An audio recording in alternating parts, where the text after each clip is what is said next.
കർത്താവേ, അവിടുന്ന് എന്നെ പരിശോധിച്ചറിഞ്ഞിരിക്കുന്നു.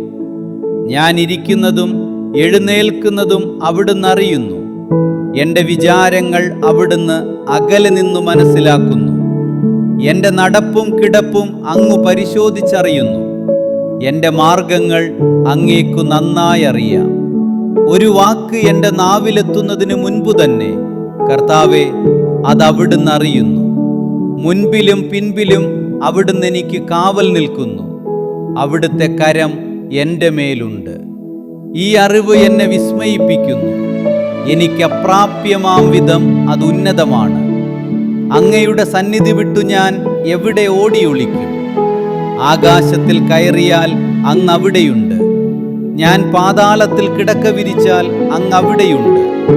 ഞാൻ പ്രഭാതത്തിൻ്റെ ചിറകു ധരിച്ചു സമുദ്രത്തിൻ്റെ അതിർത്തിയിൽ ചെന്നു വസിച്ചാൽ അവിടെയും അങ്ങയുടെ കരം എന്നെ നയിക്കും.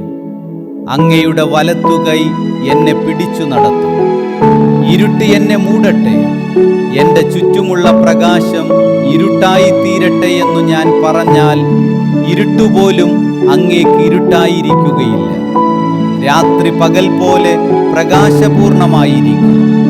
എന്തെന്നാൽ അങ്ങേക്ക് ഇരുട്ടുപ്രകാശം പോലെ തന്നെയാണ്.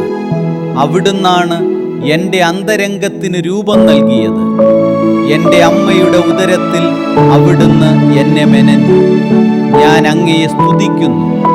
എന്തെന്നാൽ അങ്ങ് എന്നെ വിസ്മയനീയമായി സൃഷ്ടിച്ചു.